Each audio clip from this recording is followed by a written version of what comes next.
Hey grown-ups, welcome. Today we'd like to talk to you a little bit about anxiety and let us introduce ourselves. I'm Shanti. That's what my kids, my grandkids, my family call me, but my real name is Deb Kelly. But we like to hear Shanti because it brings me from that space of being a grandma. And I have 50 years of parenting with lots of good results and things I'd love to share with you someday. Today, I've invited my wonderful partner and illustrator, Kelly Dillon, who is in training as a school psychologist.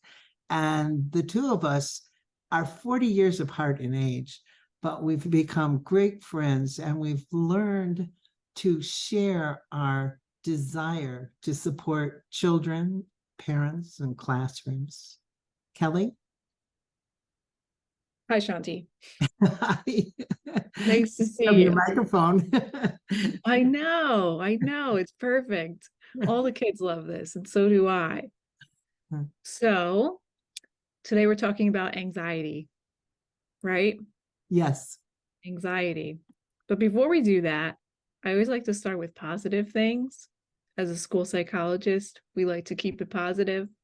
So I was hoping that everybody who's watching this video, they could type in the comments something positive that they're doing as a parent, or something positive they think they're doing as a parent, or maybe even something that their child is doing well, because we always tend to focus on the negative. Yeah. And we forget that we are doing good things too. Yes. So leave those in the comments during the video, after, whenever. We'd love to read them, share them, etc. Thank you. You're welcome. Great. Well, today we're talking about anxiety and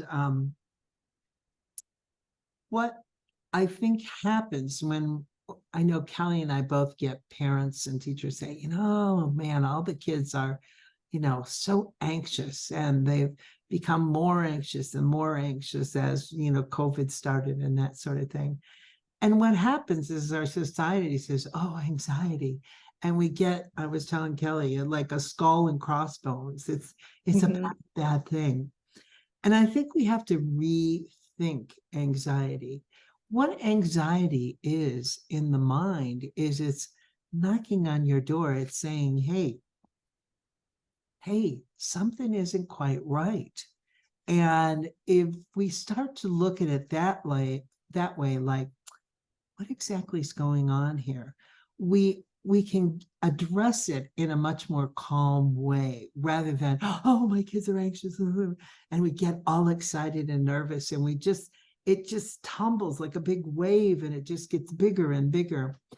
And so I just wanted to say, first of all, anxiety can be your friend.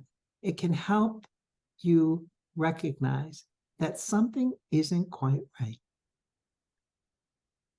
Amen to that. And you know what's really interesting is, like, I work with kids a lot, right? And kids don't know what anxiety is. They know the word.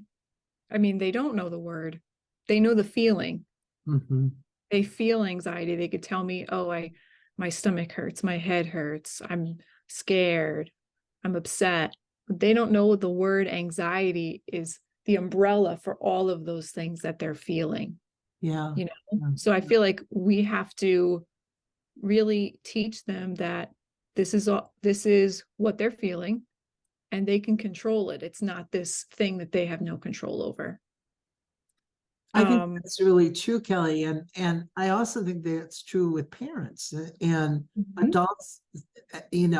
They don't even realize. I know myself, sometimes I haven't even recognized, oh, this is what anxiety is. I didn't even put it together. So that's a wonderful share, because we don't recognize it, except when we hear the word and we go, something's really wrong. We think it's a million other things, oh, I'm getting sick, or, oh, I'm just stressed. But it's just anxiety that's causing all of these issues. Yeah. So I actually read an interesting thing the other day. It's about generational trauma. I've heard about it before, but they're finding more and more biological evidence for the fact that this exists. And what it is it's like the idea that trauma is passed through generations, through a mix of like genetics and environmental causes. So things that we can do and things that we have no control over, like our DNA. And it's important to realize that, because sometimes we're thinking like, why am I anxious about this? It has nothing to do with anything I've done. And it's important to remember that sometimes anxiety is just part of who you are from generations that have happened before you. But the fact that you're realizing it is so important, because it means you can, stop that cycle from continuing. Yeah, that is so powerful. Kel, I hope that we can put a link up to this video that Kelly showed me the other day. And it's scientific research. And we always like to be, evidence-based here. And so what it is this beautiful scientist who said, there's something going on here that we're not aware of. And she actually works with mice, doesn't hurt them, but she is really showing how this transgenerational, how do I say it, generational trauma affects us. And it's worth your time to look at it and say, oh my gosh. And on that respect, I want to say that there is a lot of anxiety in our world. And I just had one of my children say, hey, can I come over? And I said, sure, and she's older, she's in her 40s and all that. She said, I just kind of need a little calm mom time. And I said, great, and we were discussing, things that were bothering her. And I all of a sudden said to her, hey, just to give you a heads up, because she couldn't really put her finger on it, what exactly it was. And I said, our world right now is so full of anxiety, and the energetic field that we live in, if you're aware that everything is energy, the energetic field that we live in is kind of staticky. It's distorted, like the sound on a radio when you hear that, we have a lot of that going on in our world. And of course, it affects us because we live here in this world. So oftentimes we need to recognize maybe it's more than just me. And you know what? When I told her that, there's comfort in tribe, when you think, oh, I'm not the only one that has this problem, you get more comfortable recognizing that, oh yeah, it's all of us. I mean, we're talking about climate change and financial issues and the state of our education and healthcare and, jobs and all of that. And we really are a species right now that is moving and changing. And that's why Kelly and I are here, because we believe your children's generation and your grandchildren in the future is a pivotal generation, that they're going to make some big differences in humanity. And so we want to have tools to help us understand this anxiety and how to cope with it.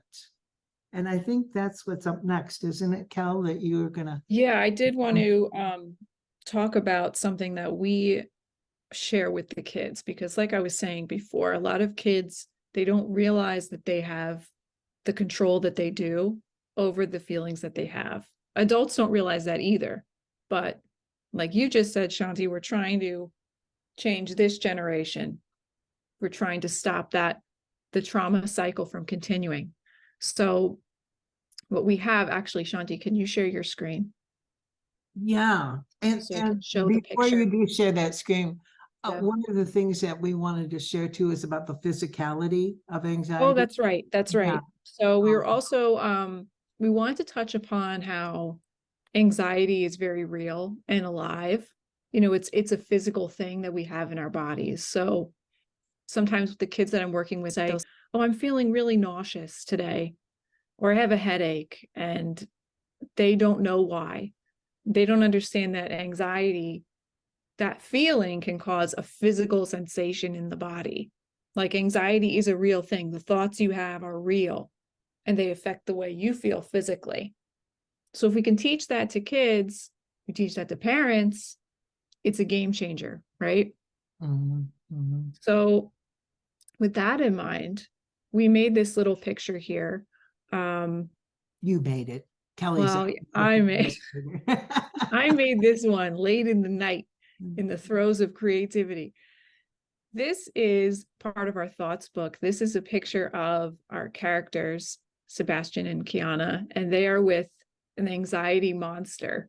And this is Sebastian's anxiety monster. And you could see the monsters going wee oo, like a siren, like how Shanti was saying before. Anxiety is an alarm system. It's telling you something's not right. I'm dysregulated.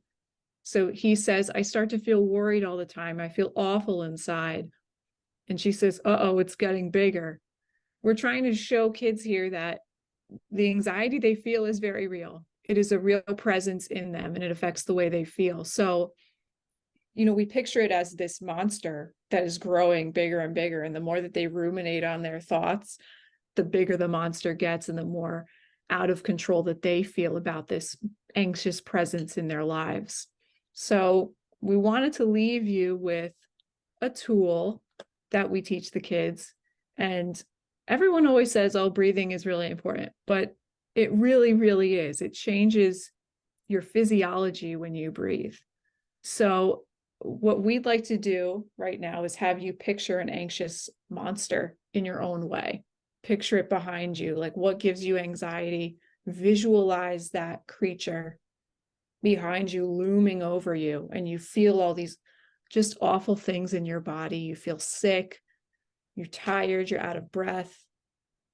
And now imagine as you breathe in, hold that breath, and push it out, that this monster is getting smaller and smaller and smaller. And every time you breathe in and out, the monster becomes so small that you could put it in your hand like a little Pokemon, if you will. Kids love Pokemon. Picture it like that. And there it is in your hand. And now, anxiety can be very helpful too, but only when it's this big and not gigantic behind you.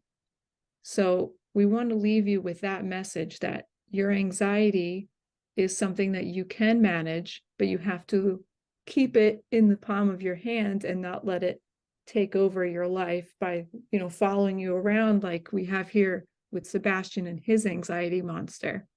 And you see in the story that Sebastian learns through breathing that he can tone down his anxious thoughts and the monster becomes a manageable size. And we want you to teach that to your kids too, because that's what we're sharing with them as well. But it starts with the adults. Parents and educators have to learn it first, right? Kids Yes, don't know these things. I think that's such a beautiful and simple coping mechanism. And the other thing that I wanted you to do is just take that anxiety and place it in your heart. And just it's a small little spot in your heart then. Yes. It's And part of you. You have yeah, to love it, right? You have to yeah. love it. Absolutely. And you can love it and learn from it. And by learning these little coping skills, it makes such a difference in your child's life. I like to think of life ingredients as life support. It's tools and skills and stories and music and lessons to help parents and classrooms, educators and teachers to have this ability to become self-aware and say, whoa, you know what? That anxiety monster is getting too big. And Mhm. I need to do some coping and some skills and to bring that little monster back into my heart so that I can regulate it, I can manage it. And that's what Cal and I are all about, is helping you to help yourself. We like to call it parenting yourself first, and then helping your child learn these skills to help them get through school. I mean, we want them to have a wonderful life. And when we can give them these tools, it really helps them. One of the things that we'd like to share with you is we have a parent program coming up in August. and it's called The Power of Thoughts for Parents and Educators. And it's a 4-week class. And Kelly and I will be working with you to share the idea of thoughts. Thoughts are things, they're real, they matter, they become matter, and they're not always true. And that's where the anxiety just goes crazy. Mhm. So, with that, we'll put a link below for you with all the information we shared today. And we'd like to thank you for taking this time with us. Be well.